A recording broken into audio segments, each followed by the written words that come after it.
사도행전 13장 1절에서 3절 제가 읽어드릴게요.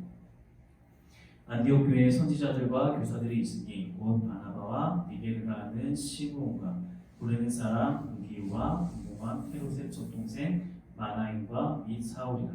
주를 섬겨 금식할 때에 성령이 이르시되 내가 불러 시키는 일을 위하여 바나바와 사울을 따로 세우라 하시니 이에 금식하며 기도하고 두 사람에게 안수하여 보내니라. 아멘. 자, 이제 오늘 수요예배부터는 우리가 지난 시간에 이야기했던 것처럼 바울 서신서 13권에 대해서 우리가 계속해서 말씀을 나누려고 해요. 우리가 이제 오랜 시간 동안 신앙생활을 하고 또 나름대로 성경을 많이 읽었다라고 하더라도 바울 서신서가 처음에 어떻게 기록되었고 어떠한 방식으로 누구를 향해 기록되었는지 누가부터 배우지 않으면은 그냥 표면적인 그냥 성경 안의 내용은 우리가 파악할 수 있지만 이게 진짜 이야기하고 싶은 것은 무엇인가에 대해서는 우리가 잘 모르고 넘어갈 경우가 많이 있어요. 물론 성경 자체가 능력이 있고 또 하나님의 말씀이다 보니까 이것을 그냥 읽는 것만으로도 분명히 우리의 삶의 어떤 영적인 풍성함을 제공해 주긴 하지만 어떤 때는 이러한 성경의 어떤 전반적인 흐름과 또 그 안에 담겨있는 이 배경적인 것들을 모르고 지나갔을 때는 성경에서 이야기하는 것과는 정반대로 우리가 이해하고 그냥 넘어갈 때가 굉장히 많이 있거든요. 한마디로 하나님의 말씀을 그냥 오해해 놓고서 나 은혜 받았어, 나 좋은 말 들었어 이런 식으로 넘어갈 때가 종종 있다는 거예요. 물론 나는 그래도 그것만으로도 만족해, 나는 뭐 더 이상 불만 없어, 욕심 없어 라고 이야기하면은 더 이상 할 말은 없겠지만 적어도 우리가 신앙인으로서 하나님을 따라가기 원하고 하나님이 원하시는 것이 무엇인지를 더 알고 싶다라고 하는 그 바람이 있는 사람이라고 하면 우리가 성경에서 진짜 이야기하고 싶은 것이 무엇인가에 대해서 알아가는 것을 아마 그것을 알아가기 위해서 힘써가는 것은 당연한 일이라고 생각이 들어요. 우리가 이 바울 서신서의 말씀을 다루는 이유도 바로 여기에 있어요. 이 성경이, 그러니까 이 말씀이 진짜 이야기하고 싶었던 것이 무엇이냐, 이 안에 담겨있는 진짜 하나님의 뜻이 무엇이냐, 하나님의 의도가 무엇인지에 대해서 우리가 함께 공부하고 때로는 분석하고 연구하며 그렇게 알아가는 거예요. 네. 이제 그 일들을 위해서 이제 수요예배 때는 더 힘써 나갈 텐데 그러다 보니까 어쩌면은 수요예배 때 이 설교는 설교라는 느낌보다는 약간은 좀 배우는 시간, 성경에 대해서 배우고 약간 학구적으로 들릴지도 몰라요. 그렇다고 해서 완전 깊게 어려운 학구적인 내용들을 다루지 않겠지만 우리가 이제 지금까지는 부드러운 음식만 먹었다고 하면은 이제는 딱딱한 음식도 먹으면서 우리가 소화를 해 나가야 하잖아요. 이제 그것들을 위해서 거기에 대한 욕심을 가지고 함께 바울 서신서 살펴보도록 하겠습니다. 마이크가 또 켜졌다 꺼졌다 하네요. 자, 아마 마이크 그냥 꺼져도 이제 그냥 할게요. 소리는 다 녹음될 것 같으니까. 자, 계속 이야기했던 것처럼 이제 바울 서신서, 바울이 기록한 성경은 총 13권이 있어요. 물론 신학적으로 따졌을 때는 이 13권을 다 바울이 기록했다, 또 다른 누군가가 대신 기록한 것이다, 여러 가지 이야기들이 있지만 우리는 기본적으로 바울이 기록했다라는 것을 전제로 하고 이제 말씀을 계속해서 진행해 갈 겁니다. 자, 바울 서신서라고 이야기하잖아요. 서신이라는 말이 뭐죠? 편지라는 뜻이에요. 편지. 그러니까 편지라는 뜻은 지금 이 편지를 받게 되는 어떤 사람 또는 어떤 공동체가 있다라는 것을 의미해요. 그러니까 사도 바울이 처음 이 서신서를 기록을 할 때 이거는 앞으로 성경 안에, 성경 66권의 정경 안에 들어갈 거야, 이것을 염두하고 기록했을까요? 어땠을 것 같아요? 처음 바울이 이 서신서를 기록할 때 이것은 앞으로 성경 안으로 들어갈 거야, 이것을 염두하고 기록했을까? 그것을 염두하고 기록하지 않았어요. 그것은 이것이 사도 바울의 서신서가 정경으로 들어가는 것은 먼 훗날에 AD 300년이 넘은 후에나 이게 정해진 일이고, 그 전에 사도 바울은 이것이 성경 안에 들어갈 거야 이 생각을 하고 이 편지를 기록한 것이 아니라 그저 어느 교회를 향해서 그 교회가 지금 가지고 있는 문제와 그들의 상황과 거기 문제에 대한 어떤 해결책을 제시하기 위해서 기록한 서신서가 이 바울 서신서라는 거. 우리가 이 기본적인 개념을 여기서 자꾸 시작을 해야 돼요.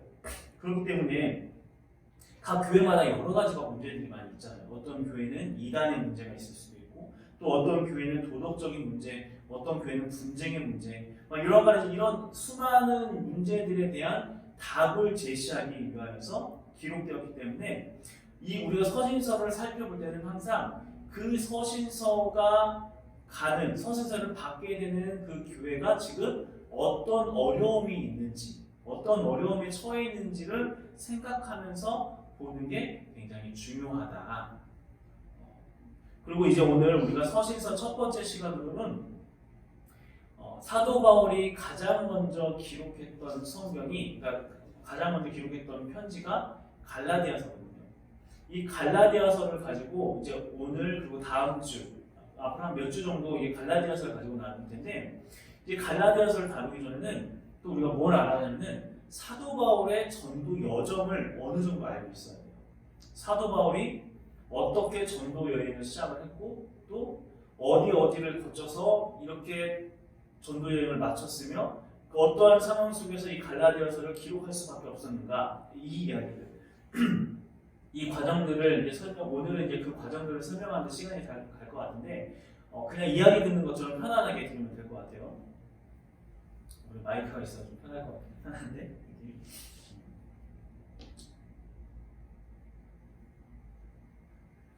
자, 우리가 이 저번 주에 살펴봤던 것처럼 사도 바울은 스데반의 죽음 이후로 급진적인 어떤 그 변화가 일어났죠. 그러면서 다메섹에 있는 그리스도인들을 잡아서 끌고 오기 위해서 장작 220km가 넘는 그 거리를 향해서 다메섹을 향하여 달려가다가 거기에서 환한 빛과 예수 그리스도의 그 음성을 듣고 거기서 완전히 뒤집어지게 되죠. 그러면서 그 빛으로 인해서 눈이 멀게 되고 아나니아라고 하는 그 경건한 사람의 기도를 통하여서 다시 눈이 뜨게 되고 그 뒤부터 완전히 인생이 변화됩니다. 180도 박해자에서 전달자로서의 삶으로 변하게 됩니다. 사도행전 9장 20절 말씀 보면은 사도행전 이렇게 쭉 우리 계속 살펴볼 거예요. 사도행전 9장 20절 말씀 보면은 즉시로 각 회당에서 예수가 하나님의 아들이심을 전파하니 라고 해서 즉시로라고 이야기하는 거죠. 즉시로. 그러니까 사도 바울은 눈을 뜨자마자 즉시로 예수님에 대해서 막 전하기 시작했다는 거예요. 그러니까 주변에 있는 사람들은 어땠을까요? 지금 사도 바울 혼자 가고 있었던 게 아니잖아요. 다메섹을 향하여서 같이 예수 믿는 사람들을 끌어오기 위해서 갔었는데 자기의 지도자였던 사울이 갑자기 예수 믿는 사람들 잡아오려고 갔었던 사도 바울이 갑자기 예수가 그리스도다 이 이야기를 전하니까 저는 무슨 이야기하는 거야? 갑자기 머리가 이상해졌나? 이런 생각을 하다가 좀 있으면 돌아오겠지 하면서 그냥 놔뒀는데 시간이 가도 이 사람이 전혀 돌아올 생각을 하지 않고 점점점 예수가 그리스도라는 말을 전하는 것에 대해서 열정적으로 막 전하기 시작하는 거예요.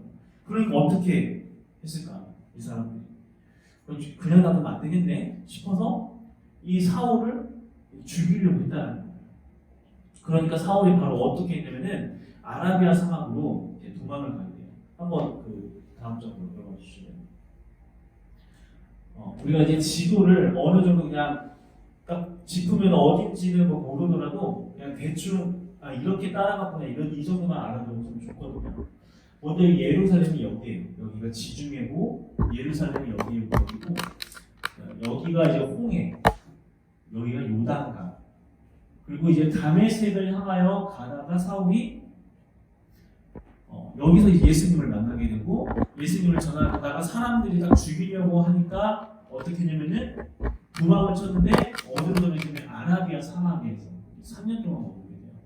이 아라비아 사막에서 3년 동안 뭘 했냐? 성경에는 기록되어 있지 않기 때문에 여러 사람들이 이렇게 추측을 하긴 하지만 중요한 것은 이 아라비아 사막에서 머무는 시간을 끝난 후에 다시 어디로 가냐면은 그때서야 이제 예루살렘으로 딱 가게 됩니다. 예루살렘. 이스라엘의 수도였던 예루살렘. 예루살렘에 가가지고 또 했던 일이 뭐였을까요? 예루살렘에 가서 했던 일이? 그래서 뭐 있을까? 사울 아저씨가 뭐 있을까? 여기서부터 가자마자 예수님을 막 전하는 거예요. 예수님. 사도행전 9장 26절을 보면은 갑자기 사울이 딱 등장을 했어요. 딱 등장을 했는데 사람들의 마음이 어떠냐면은 사람들이 막 두려워하는 거예요. 사울을. 왜 두려워할까요? 그 전에 한 3년 전에 이 사람이 막 앞장서 가지고 예수 믿는 사람들 막 다 잡아들였었잖아요. 그 두려움으로 인하여서 막 사람들이 그게 저 사람 괜찮은가? 이렇게 그냥 전하는 척 하면서 방심하는 틀을 타서 다 잡아내려고 하는 거 아니야? 이런 마음도 갖게 되고 그러면서 사울을 다 두려워하면서 멀리하기 시작을 했는데 다행인 것은 모두가 그렇게 사울을 멀리하고 두려워할 때 단 한 사람 유일하게 사울을 인정해주고 사울이 그 예루살렘 교회 안으로 들어올 수 있도록 도움을 줬던 한 사람이 있었어요. 그 사람이 누군가 하면은 바나바라고 했던 사람이에요. 바나바의 도움으로 해서 이 교회의 일원이 됐던 이 사울은 예루살렘에서 최선을 다해서 예수님을 전하기 시작을 합니다. 이때 사울이 주로 복음을 전했던 대상이 누구냐면은 헬라파 유대인들이었어요. 헬라파 유대인들이라고 하는 것은 헬라 문화에 익숙한 사람들. 그러니까 예루살렘이 아닌 다른 온 지역에 퍼져 있어서 그곳에 살면서 헬라 문화에 익숙해진 유대인들이라고 해서 열심히 주의 말씀을 전하는데 근데 재밌는 건 뭐냐면은 이렇게 사울이 예루살렘에서 하나님의 말씀을 전하는 게 하나님의 뜻이었을까요? 아니었을까요? 어땠을 것 같아요? 자, 사울이 예루살렘에 도착해서 하나님의 말씀 막 전해요. 근데 말씀을 전하는 게 하나님의 뜻이었을까? 아니었을까? 우리가 봤을 때는 뜻이었을 게 당연하죠. 하나님의 말씀을 전하는데 당연한 거지. 근데 그게 하나님의 뜻이 아니었다는 거예요.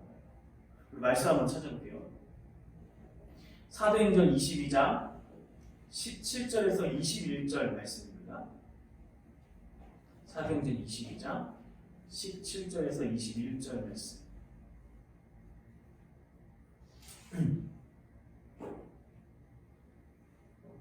사도행전 22장 17절에서 21절.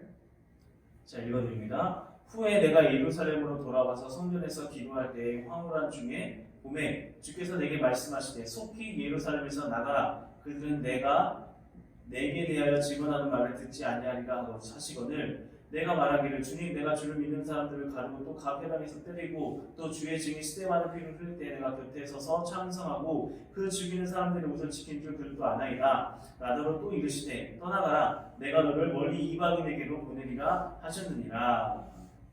자, 지금 이 말씀이 어떤 상황이냐면은 사도 바울이 3차 전도 여행을 마친 후에 예루살렘에 와가지고 체포가 됐어요. 체포가 돼서 사람들이 이 사람이 죄를 지었습니다 하고 막 이야기를 할 때 거기서 이제 자기를 변론하기 위해서 막 이야기를 하는 거예요.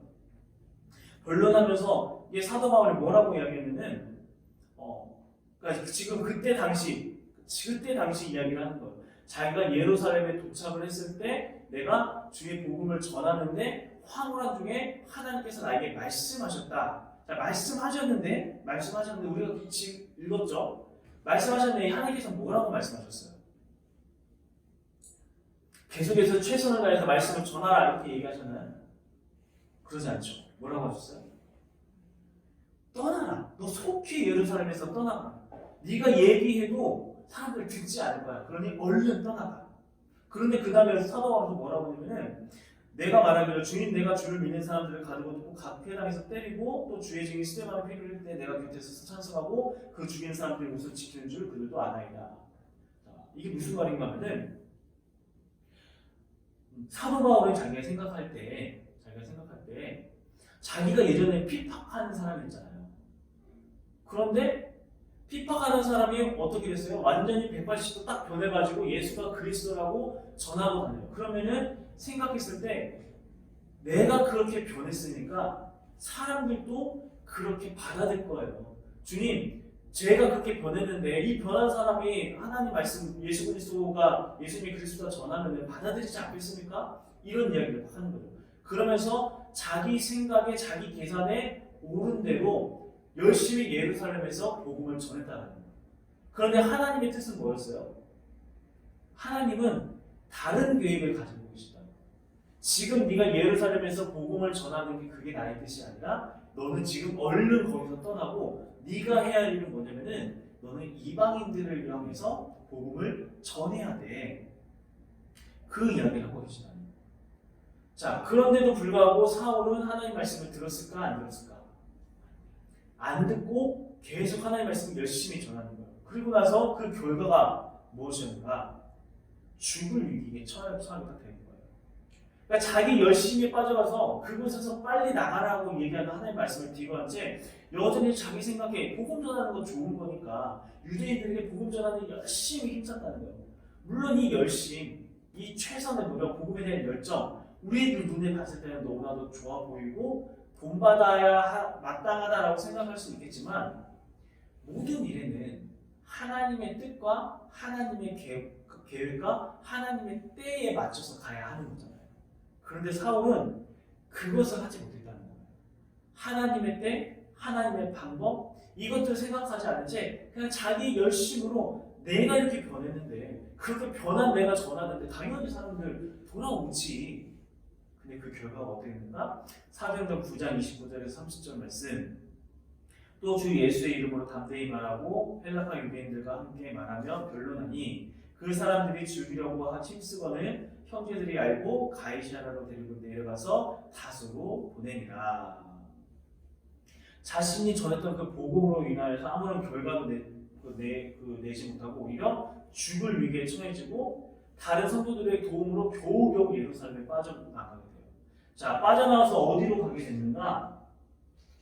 자, 지금 예루살렘에서 빠져나와가지고 사람들의 도움에 의해서 이 다소라는 곳으로 피신을 가게 돼요. 근데 이 다소라는 곳이 어디라고 했는지 혹시 기억나시나요? 다소. 여기가 사도 바울의 고향이었어요. 사도 바울의 고향. 고향으로 다시 들어가게 됩니다. 자, 그렇게 열심히 있는 사람이 고향으로 딱 가게 됐을 때 어떤 생각이 들었을까? 내가 지금은 좀 위험해서 잠깐 여기 피해 있지만 곧 하나님이 나를 다시 꺼내서 복음을 전하는 일을 위해서 나를 사용해 주실 거야. 이런 생각을 가졌을 것 같아요. 그런데 사울이 그렇게 저 다소로 들어간 후에 몇 년이라는 시간이 지나가면은 10년이라는 시간이 지나요. 10년 동안 사울은 그 복음이 전해지는 이 사도행전이 기록되어지는 그 모든 순간에 그 이름이 완전히 다 지워지게 돼요. 이게 뭘 이야기하는 걸까요? 자, 우리도 이러한 사울의 행보를 통해서 우리도 깨달아야 할 것들이 있어요. 우리는 종종 좋은 것이 좋은 거라고 복음 전하는 거 좋은 거지. 무조건 복음 전해야지. 하나님 하는 거 좋지. 구제하는 거 좋지. 다 해야지. 중요하지라고 생각하면서 어쩔 때는 물불 안 가리고 막 달려들 때가 분명히 있죠. 물론 복음에 대한 열정, 복음에 대한 어떤 막 그런 확신을 가지고 막 복음 전하는 거 너무나도 좋죠. 그런 마음들 반드시 품고 있어요. 하지만 그 열정이 하나님의 말씀 안에 하나님의 시간표 아래에서 다스려지지 않는다고 하면 통제되지 않는다면 오히려 하나님의 계획을 뒤틀리게 만들게 된다는 거예요. 물론 하나님께서는 그 뒤틀림까지도 사용하셔서 하나님의 뜻을 이루실 수 있는 분이긴 하지만 자, 그러한 자신의 열정과 자신의 노력, 자신의 방법이 오히려 하나님의 때를 늦추게 만들 수 있다는 거. 우리는 그것을 꼭 기억해야 한다는 거예요. 무려 사울 또한 무려 10년이라는 시간이 복음의 그 전달되는 그 모든 힘과 가운데서 10년이라는 시간이 아예 이름이 싹 지워진 겁니다. 이름이 싹. 자, 물론 이게 사울이 그렇게 다우스에 머물러 있는 동안에 예수 그리스도에 대한 이 복음은 계속해서 사도들과 다른 성도들에 의해서 두루두루 퍼지게 돼요. 예루살렘에 있었던 핍박으로 인하여서 이 예루살렘에서 스데반의 죽음 이후에 핍박이 시작되거든요. 핍박으로 인하여서 사람들이 뿔뿔이 흩어지기 시작을 하고 흩어진 곳곳에서 사람들이 복음을 전하기 시작해요. 복음을 전하면서 복음이 막 사람들이 예수 그리스도를 막 받아들이기 시작을 하다가 드디어 이 예루살렘 교회 다음으로 두 번째 교회가 세워지는데 그 교회가 어디냐면은 바로 여기 안디옥 교회. 안디옥 교회 이방인 지역에서 이방인들을 중심으로 해서 교회가 세워지게 됩니다. 자, 그런데 처음에 이제 안디옥 교회가 세워졌을 때 여러 가지 말들이 많았어요. 왜 말들이 많았냐면은, 자, 이제 예루살렘은 유대인들 중심의 교회였거든요. 유대인들 중심의 교회였는데 저 안디옥에 이방인 땅에 이방인들을 중심으로 교회가 세워졌다는 얘기가 여기 들렸는데 그 교회 괜찮은 거 맞아? 아니, 이방인들을 중심으로 어떻게 교회가 세워질 수가 있지? 그게 가능한 거야? 그 교회 멀쩡한 거야? 그러니까 오늘날 하면 어느 교회가 딱 세워졌는데 거기 이단 아니야? 혹시 막 이상한 단체에서 세운 거 아니야? 의심할 수 있잖아요. 충분히 의심할 수 있잖아요. 그래서 그것에 대한 검증이 필요했다는 거예요. 그래서 이 예루살렘 교회에서 저 안디옥 교회를 향해서 저 교회가 멀쩡한 교회인지 괜찮은 교회인지 감찰을 하고 와라. 어떤지 정확하게 진상 파악을 하고 와라. 라고 하면서 한 사람을 파견을 보내요. 그때 파견된 사람이 누구냐면은 바로 바나바였어요. 바나바. 자, 바나바가 안디옥 교회에 도착을 했어요. 교회를 도착해가지고 이제 교회 정황을 막 살펴보는 거예요. 괜찮은 거 맞나? 뭐 말씀을 제대로 전하고 있는 건가? 사람들 막 이상한 말들 하고 있지 않는가? 막 다 따져보고 점검을 해봤는데 교회가 어땠을까요? 교회가 굉장히 모범적으로 건강하게 아름답게 세워지고 있었던 거예요. 자, 바나바는 그러한 그 안디옥 교회의 상황들을 예루살렘 교회에 딱 보고를 합니다. 그 소식을 듣고 예루살렘 교회도 너무나도 기뻐하면서 이 안디옥 교회를 정식 교회로 인정을 해줘요. 그러면서 그 안디옥 교회의 단임 목사로 한 명을 임명하는데 그게 누구냐면은 바나바. 그쪽에 파송당했던 바나바를 첫 번째 단임 목사로 인정을 딱 해줘요. 자, 그들부터 이제 이 안디옥 교회에 바나바가 단임 목사의 역할을 하면서 막 기하급수적으로 성도들이 막 부흥하기 시작하는 거예요. 성도들이 막 모여들기 시작을 하는 거예요. 자, 사도행전 11장 24절 말씀 한번 볼까요? 11장 24절.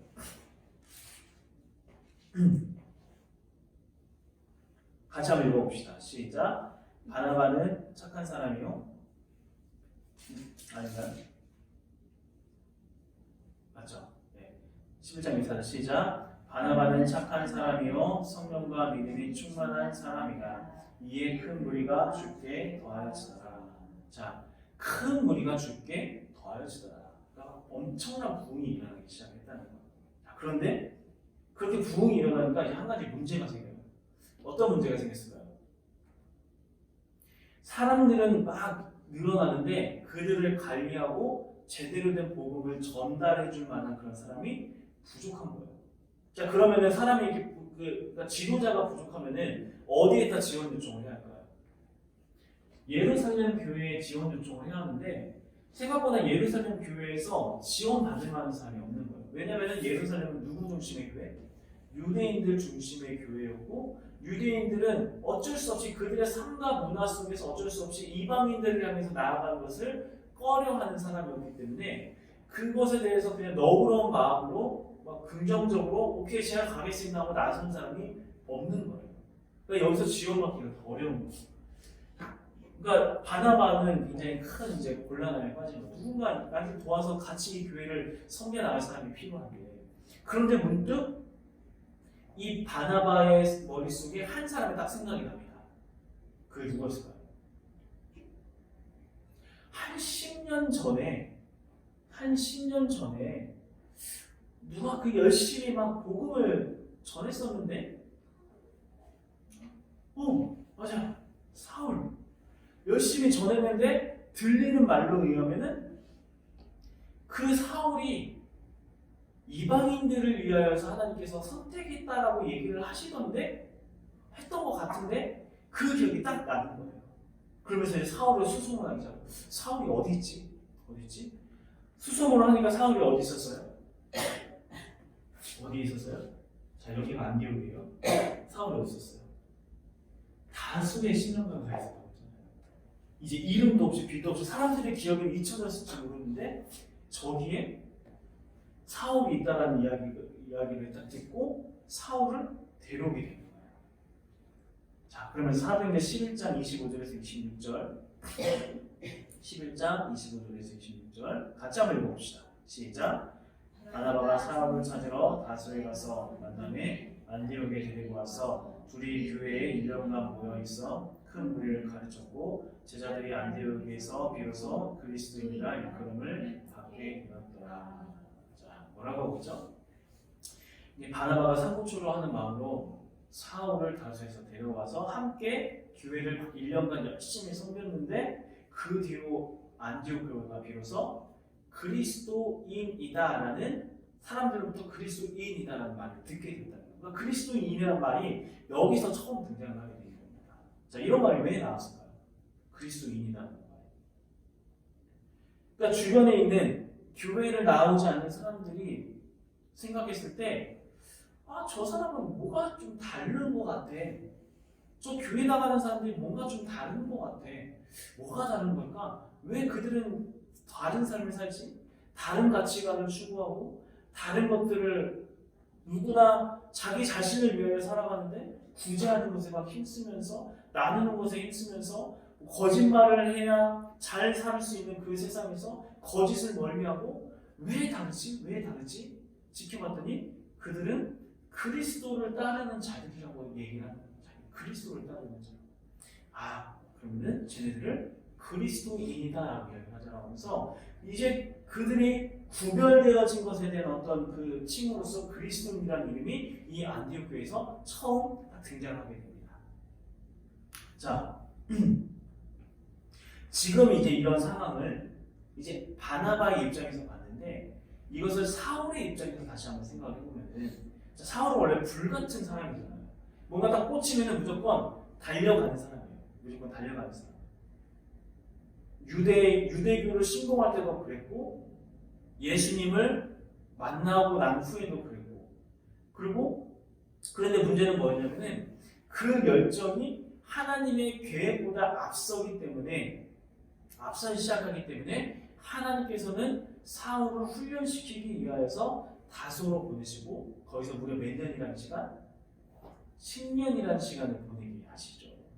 자, 그 10년이라는 시간 동안 사도 사울에게는 어떤 일이 있었을까? 성경에는 나오지 않아서 정확하게 알 수가 없지만 우리가 고린도후서 말씀을 보면은 고린도서 11장 24절 말씀을 보면은 사울이 전도 여정을 하면서 자기가 당했던 고통, 고난에 대해서 이야기를 하면서 어떤 이야기를 하냐면은 유대인에게 하나 감한매를 5번 맞았다고 이야기를 하거든요. 그런데 사도 바울의 전도 여정을 모두 살펴보고 봤을 때 유대인들에게 이런 50에서 하나 감한매를 맞았다는 이야기나 태장을 맞았다는 이야기가 나오지 않아요. 그렇다면 이것은 도대체 어디서 맞았을까? 많은 학자들이 저때 다소에 있으면서 거기서도 복음을 전하다가 맞지 않았을까? 그렇게 이야기하는 학자들도 분명히 있어요.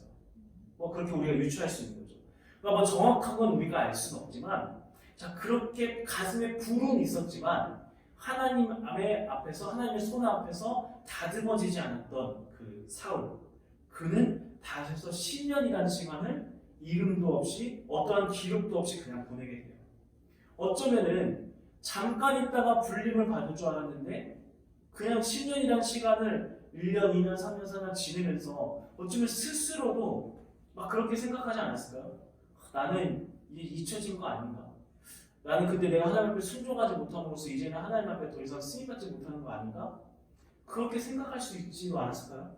무려 10년이라는 시간인데, 그러니까 복음이 전해지는데 그 주류의 어떤 흐름 안에서 완전히 아웃사이더가 되어 있었다는 거죠. 그런데 이제 우리가 흔히 말하는 우연히도 저 위에 다소에서 얼마 멀지 않는 안디옥에 교회가 세워졌다고 이야기하는데 그 교회는 이방인들을 중심으로 세워졌다라고 이야기를 해요. 그리고 10년 전에 예루살렘에서 유일하게 사울을 인정해주고 사울을 세워주었던 누구? 바나바가 저 안디옥 교회의 지도자로 파송을 받았다는 이야기를 들었어요. 우연히도. 자, 그런데 또 우연히도 안디옥 교회에 가르칠 사람이 부족하다는 이야기가 또 들리는 거예요. 복음을 가르칠 사람이 또 필요하게 된다는 거예요. 자, 이 우연과 우연이 다 만나고 있어요. 그렇다면 이게 과연 우연일까요? 우연이 아닌 거겠지. 이렇게 우리가 보면은 하나님께서 사울을 향한 하나님의 인도하심이 너무나도 분명하게 보입니다. 비록 그 10년 동안 다수에서 칩거하고 있었던 사울의 눈에는 아무것도 보이지 않았지만 10년이라는 시간 동안 그냥 자기의 존재는 잊혀진 존재로 여겨졌었지만 하나님께서는 사울의 그 10년이라는 시간 동안에 사도 사울을 다듬으시고 또 정제하시고 그러면서 때에 맞춰서 그를 사용하시려고 모든 상황들을 다 조율하고 계시다는 거예요. 사울을 향한 어떤 무대를 세팅하고 계시다는 거죠. 자, 이러한 사울의 이야기를 통해서 우리는 우리들의 인도하심 역시 우리가 생각할 수 있어요. 우리 눈에는 보이지 않지만 어쩌면 우리들의 지금의 삶도 10년이라는 시간에 사울에게 있어서 10년이라는 시간에 그 칩거 생활에 우리가 들어가 있는 사람이 있을지도 몰라요. 그리고 그 시간 동안에 하나님께서 우리에게 원하시는 것은 뭐냐면은 그 불같은 마음, 오케이, 좋아. 하지만 그 불이 다듬어지지 않으면 하나님의 통제 아래 머물지 않으면은 너는 하나님의 일을 그르치게 돼. 그러니까 뭘 해야 한다? 그 다스림 안에 머물러지고 고삐가 메어지고 하나님께 그 고삐를 올려드린 시간을 가져야 한다. 이 이야기를 합니다. 자, 그러고 난 후에 그렇게 바나바와 사울을 통해서 이 안디옥 교회가 계속해서 부흥하게 되고 이제는 이 교회는 공식적으로 처음으로 지금의 이 터키 땅, 이 위에가 쭉 다 터키 땅이거든요. 그리고 이쪽이 어디냐면 갈라디아 지역이에요. 이 땅을 향해서 첫 번째로 파송을 받게 됩니다. 선교사로서. 그 말씀이 오늘 본문 말씀에 이제 나와요. 13장 2절과 3절 말씀. 같이 한번 읽어볼게요. 13장 2절과 3절. 이제 시작. 주를 섬겨 금식할 때에 성령이 이르시되 내가 불러 시키는 일을 위하여 바나바와 사울을 따로 세우라 하시니 이에 금식하여 기도하고 두 사람에게 안수하여 보내니라. 자, 이제 교회에서 우리가 누구를 보낼까 같이 모여서 금식하면서 기도를 했는데 세워진 사람이 누구였냐면은 바나바와 사울, 그리고 바나바의 조카였던 마가까지 해서 이 처음으로 다음 장면 보시겠어요? 지금 여기 안디옥 교회에서 파송을 보내게 되는 거예요. 안디옥 교회에서 실루게라고 하는 이제 항구를 통하여서 여기 구브로라고 하는 섬이에요. 구브로라고 섬. 여기가 이제 바나바의 고향이거든요. 바나바의 고향인데 이 섬으로 첫 번째 전도 여행의 어떤 여정을 시작하게 됩니다. 예, 그러면서 여러 가지 일들이 막 일어나요. 이 안에서 서기오 바울이라고 하는 총독이 복음에 대해서 관심을 받기 막 시작하니까 그것을 막으려고 마술사가 살로메였나요? 살로메라 마술사가 그것을 방해하기도 하고, 그래서 사울이 살로메를 향하여서 저주를 하니까 그 살로메의 눈이 멀기도 하고 그런 일들도 있었고, 그 다음에 이제 이 버가라는 곳에 딱 도착을 했는데 이때 무슨 일이 일어나냐면 같이 따라갔던 마가가 나기 너무 힘들어서 못 있겠다고 혼자 그냥 안디옥으로 다시 그냥 도망가는 일이 일어나게 되고, 또 여기서 사울은 풍토병으로 인해서 엄청난 고생을 하게 되고, 그러면서 이제 그 위에 화살표, 녹색 화살표를 따라서 이 전도여행을 시작하는데 여기 안디옥이 두 군데가 있죠. 안디옥이 두 군데. 여기는 시리아 안디옥, 여기는 비시리아 안디옥이라고 하는데 전라도 광주, 경기도 광주 이런 비슷한 개념이에요.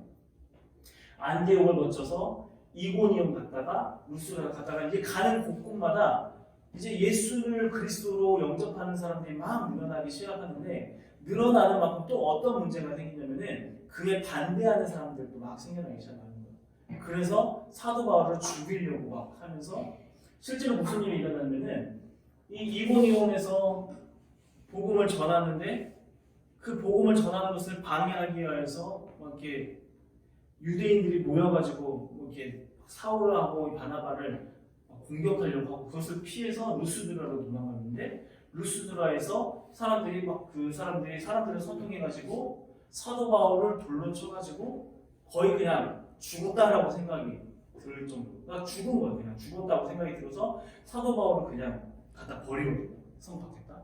그런데 성 밖에서 사울이 다시 어떻게 했냐면은 사도 바울이 어떻게 했냐면은 다시 깨어났어요. 다행히 기절했다가 깨어난 것 같아요. 기절했다가 깨어났다가 이제 겨우 거의 죽을 뻔한 몸이었잖아요. 그러면 몸 상태가 어떻겠어요? 완전 만신창이었을 거예요.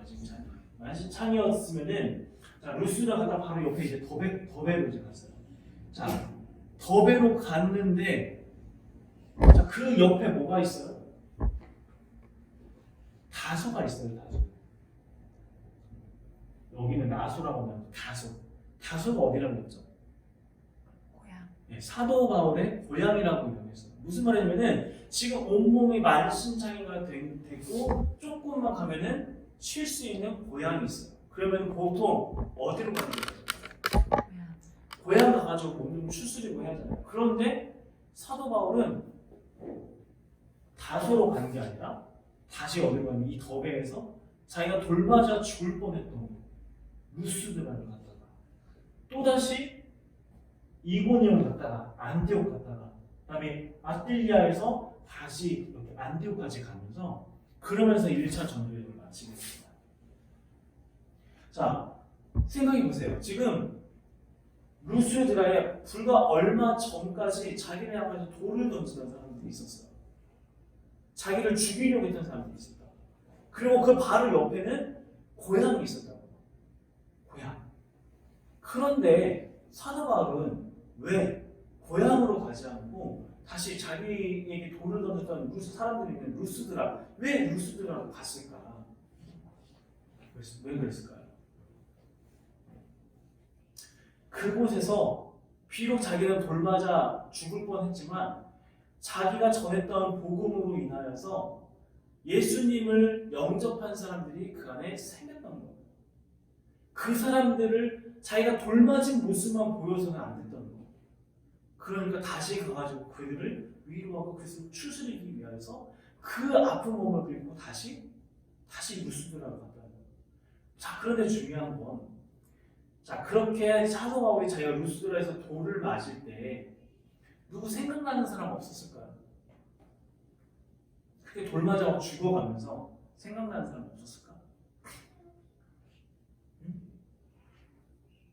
스데반 생각나지 않았을까요? 스데반? 자기가 그 돌 던지는 그 중심에 서가지고 돌 맞아 죽어가는 그 모습을 봤을 때 자기에게 돌을 던지는 그들을 향하여서 하나님 저들이 자신의 죄를 알지 못합니다. 이 죄를 저들에게 돌리지 마소서라고 이야기했던 그 스데반이 생각나지 않았을까? 어쩌면 사도 바울이 그 스데반을 생각하면서 다시 루스드라로 돌아가지 않았을까? 그들이 지금은 비록 알지 못하니까 잘 모르니까 나에게 돌을 던졌지만 주님 그들의 죄를 그들에게 돌리지 마시고 다시 그들이 정말 구원받을 수 있게 구원의 문을 열어주셔서 그런 마음으로 루스드라 가지 않았을까요? 그러한 믿음의 열정의 그 안에 사도 바울이 계속해서 복음의 여정을 걸어가고 있었다는 거죠. 우리가 시간이 많이 지났기 때문에 이제 1차 전도여행 이 정도로 간단하게 이야기를 마치고 이제 마무리를 할 텐데 오늘 여기까지 말씀만 보더라도 우리가 마음에 새겨야 할 하나님의 어떤 심정들은 우리가 잘 알 수 있을 거라는 생각이 들어요. 우리가 하나님에 대한 열정, 하나님에 대한 열심을 갖는 것 너무나도 중요하죠. 그렇지만 하나님의 손에 통제되지 않는 열심은 오히려 하나님의 일을 그르치게 만들고 뒤로 미루게 만든다는 거예요. 물론 얘기했던 것처럼 그렇다 하더라도 하나님께서는 그것조차도 선하게 바꾸실 수 있는 분이에요. 하지만 적어도 그렇게 훈련받지 않는 사람은 하나님 앞에서 훈련받아야만 사용될 수 있다는 것을 꼭 기억해야 한다는 거예요. 혹시라도 나의 열심이, 나의 생각이 하나님의 뜻보다 앞서지는 않는지 우리는 늘 주의하면서 좋은 게 아니라 하나님의 때, 하나님의 뜻에 따라서 가는 게 좋은 거예요. 그게 맞는 거예요. 우리가 꼭 그것을 기억해야 하며, 또 우리가 계속해서 우연이라고 이야기하지만 하나님께서는 우리를 절대 포기하지 않으시고 우연이라고 하는 그 타이밍을 통해서 하나님께서는 하나님의 일을 반드시 이루어 가신다. 다소 바로 옆에 안디옥에 교회를 세우시고 이방인들이 모이게 하시고 거기에 바울을 향해서 긍정적인 이야기했던 바나바를 파견하시고 바나바를 통해서 바울을 오게 하시고 바울과 함께 바나바가 교회를 세워나가게 하시고 함께 파송하게 하시고 하나님의 시간표 안에서는 절대 버릴 것이 없다는 것.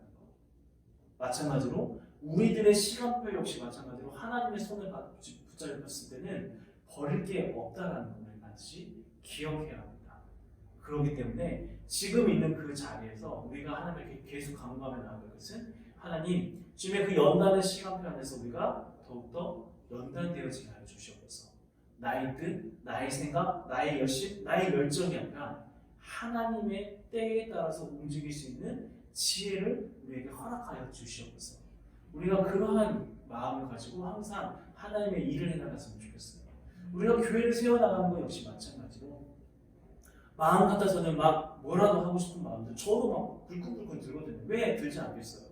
혼자 하루 종일 막 교회에 있으면서 이것도 해야 할 것 같고 저것도 해야 할 것 같고 누구한테도 얘기해야 할 것 같고 저 누구한테도 얘기해야 할 것 같고 찾아가야 할 것 같고 뭐 해야 할 것 같고 왜 생각나지 않는 게 없겠어요?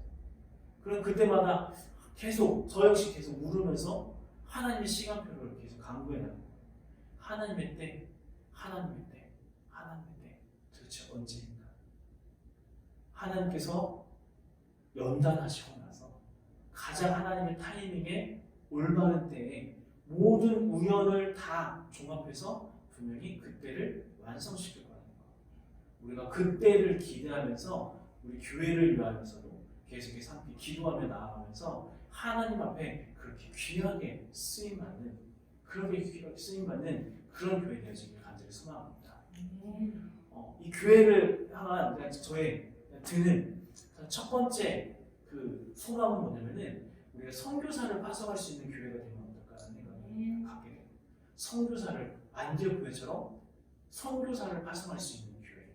이것을 우리가 정말 가슴에 품고 함께 기도하며 그날을 위해서 우리 함께 더 애써 나가면 어떨까 그런 생각을 하게 되는데 그 일을 이루실 분은 하나님이시니까 우리가 하나님의 때를 위하여서 더 기도하며 나아가도록 하겠습니다.